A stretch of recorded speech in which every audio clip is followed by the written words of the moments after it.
Selamat pagi, Pak Saleh, Bu Lia. Ya, selamat pagi. Assalamualaikum warahmatullahi wabarakatuh. Waalaikumsalam warahmatullahi wabarakatuh. Saya mau ke Bang Saleh dulu terkait dengan pernyataan yang tadi kita dengarkan dari Puan Maharani. Sebenarnya apakah ini mewakili sikap DPRK, mungkin Komisi 9 ini salah satu yang sangat terkait dengan hal tersebut, atau pribadikah atau bagaimana? Dari Komisi 9 sendiri bagaimana, Bang Saleh? Ya, tentu secara umum DPR tentu merasa bahwa tanggung jawab untuk menangani COVID-19 di Indonesia itu adalah tanggung jawab bersama.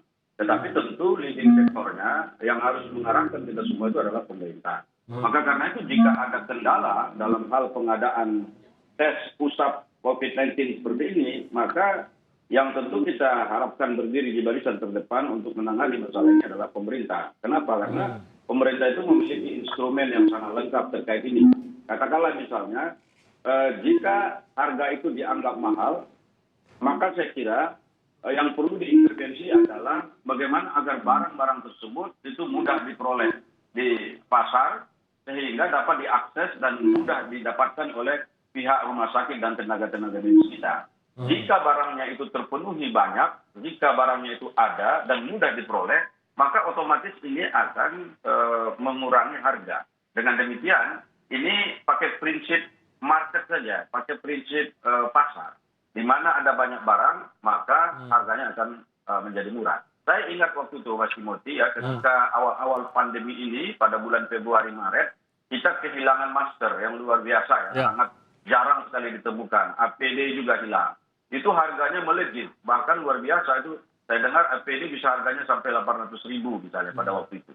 Tetapi karena diintervensi oleh pemerintah, pemerintah mengundang perusahaan-perusahahaan besar untuk segera beralih dari industri tekstil, kemudian menjadi industri APD misalnya, kemudian juga mendorong mereka untuk memproduksi masker. Akhirnya barang-barang itu mudah diperoleh di pasaran.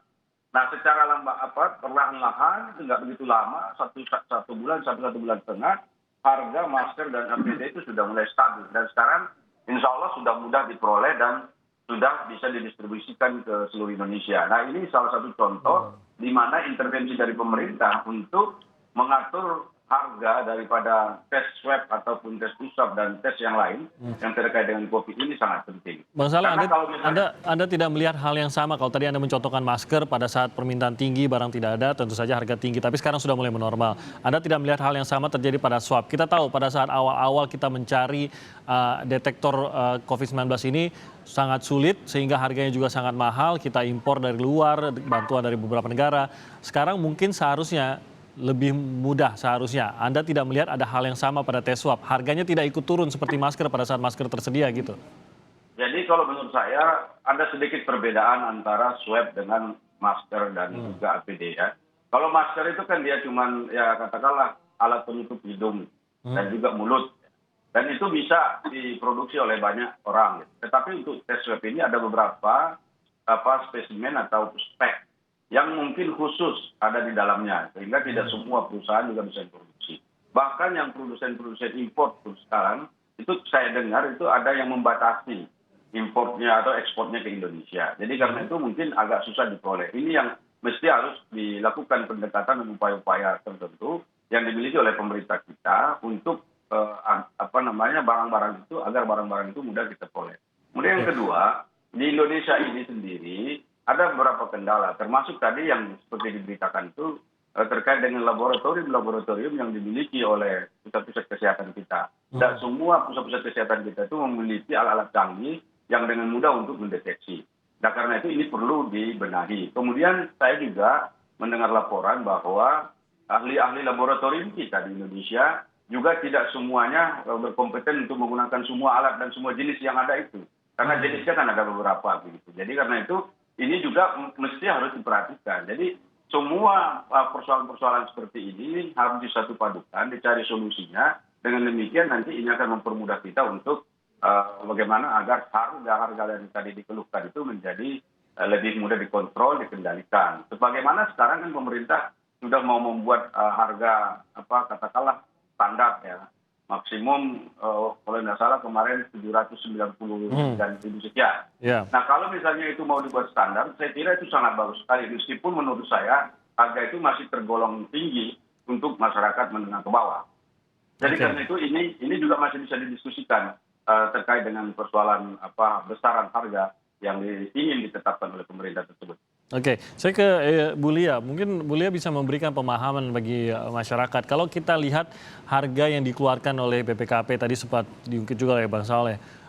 Bagaimana seharusnya kalau untuk tes pribadi itu 797 begitu, ini perkiraan. Kalau kita lihat apa yang sudah dipelajari oleh BPKP juga, mereka melihat harga tertinggi dan harga terendah dari tes swab secara nasional begitu. Saya agak kaget juga melihat ada yang sampai hanya ratusan ribu, 200 ribu bahkan hingga 2,8 juta untuk harga satu kali tes swab. Ini kan membingungkan masyarakat begitu Bu Lia. Kok ada rumah sakit atau fasilitas kesehatan yang bisa melakukannya hanya dengan harga ratusan ribu, kok ada yang mematok hingga di atas 2 juta bahkan hampir 3 juta begitu. Dasarnya seperti apa kita bisa melihat harga tes swab ini Bu Lia? Seharusnya berapa kalau kita lihat harga dasarnya? Ya, terima kasih Pak Timothy ya. Ya. Jadi kita tahu bahwa ada bermacam-macam cara untuk pemeriksaan untuk COVID-19 ini. Jadi kalau dinyatakan swab test, sebetulnya kita mesti kembali lagi bahwa swab itu adalah cara pengambilannya saja. Oke. Jadi kalau memang orang bilang bahwa ada swab yang murah gitu, itu mungkin dia bukan pemeriksaan yang PCR. Jadi untuk pemeriksaan molekuler, itu memang kita lakukan dengan metode PCR atau polymerase chain reaction. Dan tadi saya sangat terbantu karena mungkin bisa dilihat tuh, mulai dari fasilitasnya, dia harus khusus. Dia harus mempunyai fasilitas keamanan yang biosafety level 2 atau kita sebut sebagai dengan peralatan yang kalau dilihat di gambar di atas itu sangat-sangat sophisticated, termasuk tata udara dan sebagainya. Jadi kalau untuk laboratorium yang lama, yang sudah mempunyai fasilitas ini tidak jadi masalah karena itu adalah satu kegiatan yang sudah rutin. Nah, yang jadi masalah adalah kalau laboratorium itu baru, mereka harus membuat atau mengkondisikan semua peralatan dan juga fasilitas seperti yang nampak pada gambar ini. Oke, saya tegaskan dulu begitu Bu Lia. Ya. Berarti swab atau usap tidak lantas sama dengan PCR begitu ya. Ada swab yang PCR, ada yang jenis lainnya. Nah, jenis lainnya ini berarti kemungkinan apa lagi kalau gitu? Ya, jadi gini, swab itu kan cara pengambilan. Ya. Jadi untuk mendeteksi SARS-CoV-2 ya, yang menyebabkan COVID-19 ini ada dua macam. Satu yang direct, artinya dia memeriksa virusnya sendiri, ya, atau material virusnya. Satu lagi adalah yang untuk memeriksa respon tubuh terhadap virus itu. Dia bisa antibodi atau antigen. Itu diambil secara swab juga bisa? Antibodi diambilnya darah, tapi kalau antigen diambilnya adalah pakai sama dengan di hidung diambilnya, karena di sana dianggap materialnya cukup banyak. Oke, itu jadi antigen. Itu dua macam, jangan sampai salah. Kalau dibilang ada yang ratusan ribu atau murah, itu mungkin antigen. Oh, bukan jadi, PCR ya? Bukan PCR yang seperti kita lihat di dalam gambar TV ini. Nah, kalau PCR yang lengkap, itu adalah virus yang sedikit akan diekstraksi, diambil RNA-nya, kemudian diamplifikasi sehingga jumlahnya menjadi banyak dan akan dibaca. Nah, itu akan menjadi sensitivity-nya menjadi lebih tinggi. Nah, jadi akan ada berbeda. Jadi masyarakat mudah-mudahan bisa membedakan mana swab yang antigen, yang harganya lebih murah, dan mana yang swab untuk PCR. Gitu. Dan PCR ini ada dua macam juga. Ada PCR yang konvensional, artinya kita melakukan beberapa rangkaian pemeriksaan ya dengan alat-alatnya yang kalau kita lihat pakai pipet sendiri, kemudian dilakukan, ini seperti yang terlihat pada gambar lah, satu-satu itu dilakukan secara manual. Tapi ada juga dengan alat otomatis. Jadi PCR sendiri punya reagen dan alat yang bermacam-macam. Tentu harganya jadi bermacam-macam juga. Nah, itu yang perlu saya jelaskan. Jadi tidak sama seperti kalau pemeriksaan rapid yang dikenal oleh masyarakat untuk antibodi, satu pemeriksaan, satu sampel hasilnya keluar. Nah, dia ini harus, kalau dilihat dia harus ada tray. Nah, tray ini ada pemeriksaan yang cukup banyak, satu rangkaian. Jadi biasanya kita beli reagennya itu sekaligus untuk misalnya 500 tes. Dan pemeriksaannya juga itu tidak bisa satu-satu. Satu kali pemeriksaan, dia akan masuk ke dalam satu alat, kita harus menunggu. Seperti gerbong kereta api. Kalau kita sampai ke Bandung, selesai ke Bandung, dia baru... Berkelompok lah begitu ya, diperiksanya. Nah, begitu pasiennya banyak, maka yang terjadi apa? Waktu tunggunya jadi panjang. Kalau pemeriksaan konvensional sebetulnya 5 atau 6 jam itu selesai. ya. Jadi mulai dari pelakuan itu sampai, tapi karena banyaknya maka itu akan terjadi penumpukan. Nah inilah yang menyebabkan waktu tunggu itu jadi panjang dan harganya jadi berbeda-beda. Karena dirasa mau 1 hari, jadi dia akan didulukan. Nah atau yang biasa menjadi 3 hari maka akan ada perbedaan harga itu. Ya. Kalau dilihat komponen yang paling membuat tes PCR lah ya, saya spesifikkan pada tes PCR, ini menjadi mahal tuh apa, Bu Lia? Apakah karena seperti reagen dan lain-lain ini komponen lainnya masih diimpor kah atau apa yang membuatnya mahal? Ya, kalau tadi kan kita udah tahu bahwa alatnya itu aja tidak ada di Indonesia ya, kita harus mengadakannya dari luar. Kemudian reagensianya juga sama. Reagensia kita saat ini katanya sedang memproduksi, mudah-mudahan sih ada ya, dalam waktu dekat produksi nasional sehingga lebih murah. Kemudian satu lagi juga ada consumable namanya. Consumable itu mulai dari pipet, mulai dari tray, mulai dari, itu banyak lagi juga satu kali pakai semua ya. Dalam negeri. Kebanyakan dari luar negeri gitu. Nah, jadi ini semua komponen yang membuat operational cost itu akan tergantung dari pemeriksaan seperti apa yang kita miliki gitu. Nah, saya hanya menganjurkan bahwa pemeriksaan ini tentu harus lebih terstandar dengan tidak terlalu banyak macam yang ada di Indonesia. Kalau sekarang ini banyak sekali, itu bisa modalnya itu antara 700.000 sampai 1,4 juta atau 1,5 juta hanya untuk cost-nya saja. Modalnya saja tuh ya? Ya, jadi nanti di sana belum ada faktor SDM dan sebagainya. Jadi kalau memang kita ingin menurunkan harga ini, yang pertama harus kita standarkan adalah satu, faktor keamanan tidak bisa ditawar. Itu harus ya, seperti yang kita lihat bahwa harus ada biosafety level 2 tuh yang jangan sampai orang yang bekerja di laboratorium itu jadi tertular karena pekerjaan yang asal ala kadarnya gitu. Saya menghimbau juga laboratorium jangan hanya sekedar ada PCR kemudian mengerjakan ini tanpa memperhatikan keselamatan petugas. Nah, itu tentu akan ada cost. Kemudian maintenance. Semua peralatan itu perlu di-maintenance. Tadi udah diceritakan, ada kalibrasi, ada quality control. Quality control dilakukan internal maupun ada juga eksternal yang kita kirim ya ke luar gitu. Nah, itu juga cost. Nah, jadi tergantung labnya nih. Kalau labnya abai, untuk yang gitu dia bisa harga murah. Tapi kalau labnya benar-benar ngikutin standar yang ada di internasional, tentu itu menjadi cost-nya mahal. Jadi kalau bisa dibantu dengan alat yang kita standarkan, dengan reagensi yang terstandar, dengan harga yang kita bisa patok, ya tentu bisa menjadi turun harganya. Baik, saya mau tanggapan dari Pak Saleh. Tadi kita sudah mendengar bagaimana yang dikatakan Ibu Lia, tampaknya karena berbagai faktor tadi sehingga harga kos saja untuk pihak yang menyediakan tes swab ini atau PCR ini range-nya sekitar 700 hingga bahkan 1,4 hanya untuk kos dari alat pemeriksaannya saja per sampelnya begitu, Bang Saleh. Ini kan berarti kalau kita mau harga di bawah 797 yang disarankan BPKB, rasanya sekarang ini jadi tidak mungkin gitu, Bang Saleh. Nah, sebetulnya kalau pemerintah ikut intervensi itu bisa saja, karena apa yang menjadi problemnya itu kan tadi beberapa yang jelaskan Ibu Lia ini, misalnya ketersediaan laboratorium yang bisa cepat. Karena tadi persoalan cepat lambat saja itu bisa mempengaruhi harga kan. Kalau orang mau cepat maka harganya lebih mahal. Kalau orang misalnya mau nunggu antri 3 hari, ya udah nggak ada masalah, dia pakai harga reguler misalnya seperti itu. Nah, kalau misalnya alat-alat ini semakin banyak, itu tentu dia akan semakin banyak pilihan-pilihan yang bisa dilakukan oleh masyarakat. Jadi tidak merujuk pada satu rumah sakit tertentu. Nah, katakanlah di Jakarta ini misalnya kan tidak semua rumah sakit mau ataupun mampu untuk melakukan tes PCR dan juga swab seperti ini. Jadi karena itu tentu ada rumah sakit tertentu di mana rumah sakit itu sendiri sudah sangat banyak menerima pesanan untuk melakukan swab seperti itu. Kemudian yang kedua, ini harus diingat kesadaran masyarakat untuk melakukan tes swab ini juga saya kira belakangannya sudah mulai tinggi ya. Jadi karena itu kebutuhan terhadap tes swab ini juga semakin banyak. Bahkan yang dilakukan tes swab itu bukan hanya dirinya sendiri, tetapi juga sudah berkelompok dengan keluarga. Nah, ini yang menyebabkan harga ini menjadi tinggi. Ada juga yang tes swab itu dilakukan di rumah, misalnya sampelnya mereka datang ambil ke rumahnya, dan itu harganya pasti jauh berbeda dengan harga di mana ketika mereka datang ke Paskes atau fasilitas kesehatan masyarakat. Nah, disinilah yang penting dilakukan oleh pemerintah. Di antaranya ya tentu harus ada intervensi, misalnya menyediakan alat-alat yang lebih banyak di rumah-rumah sakit. Nah, ini bukan hanya di rumah sakit rujukan, dan perlu dijelaskan juga, tadi sudah diberi pengertian oleh Bu Lia bahwa alat-alat tes PCR ini sebetulnya jenisnya macam-macam.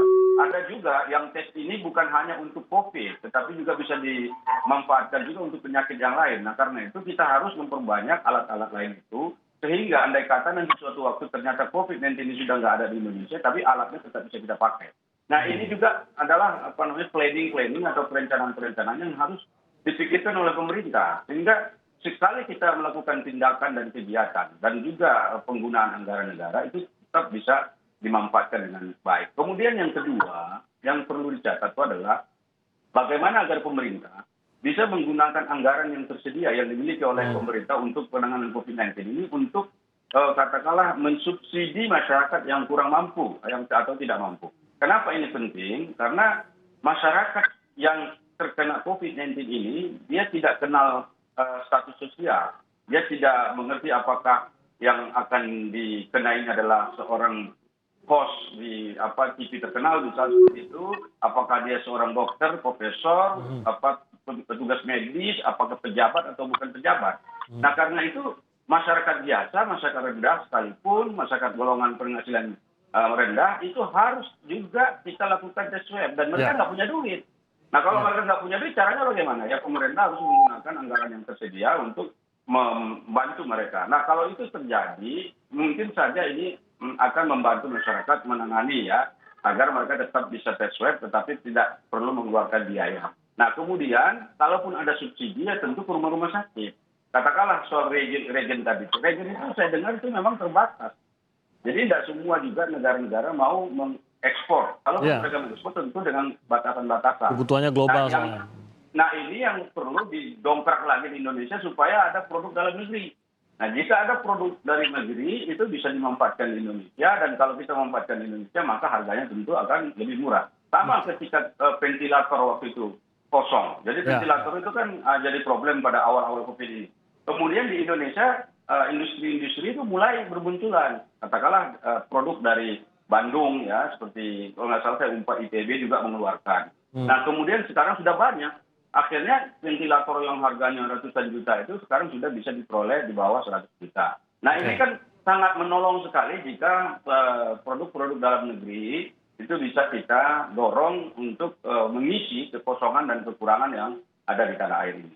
Oke, berarti paling tidak bisa dalam waktu dekat begitu realisasinya, Bang Saleh menurut Anda? Atau sebenarnya bisa saja asal ada sedikit kreativitas juga begitu dari pemerintah bagaimana agar tidak hanya membantu dari sisi biaya, tapi juga mengusahakan seperti yang Anda katakan tadi berbagai hal agar bisa menekan biaya ini tidak hanya dari cost saja, tapi mungkin dari mendatangkan komponen yang dibutuhkan dan lain-lain. Tapi apakah bisa dalam waktu dekat penurunan itu? Saya kira sekarang itu kan pemerintah juga sudah bekerja. Jadi pemerintah sudah tahu problemnya apa, masalahnya apa. Kementerian Kesehatan tahu persis ini. Jadi itu tadi apa yang dijelaskan Ibu Lia itu sebetulnya itu juga penjelasan dari pemerintah. Jadi apa yang ada sekarang problemnya sudah diketahui. Sehingga ketika pemerintah mau mematok harga seperti itu, tentu mereka sudah punya jurus-jurusnya. Mestinya mereka yang harus diminta penjelasannya. Jadi bagaimana caranya supaya seluruh rumah sakit itu mau mengikuti standar ini. Karena bagaimanapun kalau ada aturan seperti itu, lalu mereka tetap merasa rugi misalnya. Katakanlah rumah sakit itu mengeluarkan ongkos untuk melakukan swab ini 1 juta misalnya, lalu dipatok harga cuma 797, ya tentu rumah sakitnya rugi, belum tentu juga mau. Nah karena itu tentu harus ada kompensasi atau katakanlah apa yang harus diberikan kepada rumah sakit tersebut. Kecuali kalau produknya itu murah.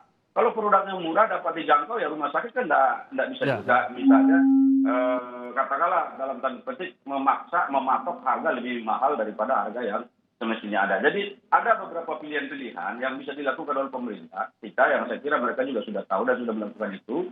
Nah masalahnya sekarang memang butuh waktu kalau kita sedang memproduksi dalam negeri. Tapi bukan berarti tidak dilakukan. Saya yakin mereka juga sudah melakukan itu.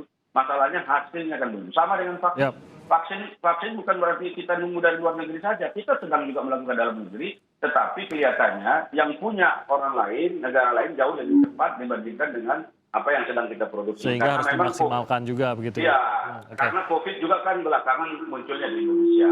Baik, Bu Lia nanti saya mau tahu juga tanggapan dari Persatuan Rumah Sakit ini terkait dengan rencana pengaturan dalam arti apa yang harus, tadi Bang Saleh baru saja mengungkit, kalau memang mau diatur, ada kesepakatan seperti apa yang mungkin akan diajukan rumah sakit? Ada beberapa klausul yang harus terpenuhi baru bisa kita menyentuh mungkin angka sekitar 700 tadi. Nanti kita akan bahas usai jeda berikut ini. Tetap bersama kami di Sapa Indonesia Pagi.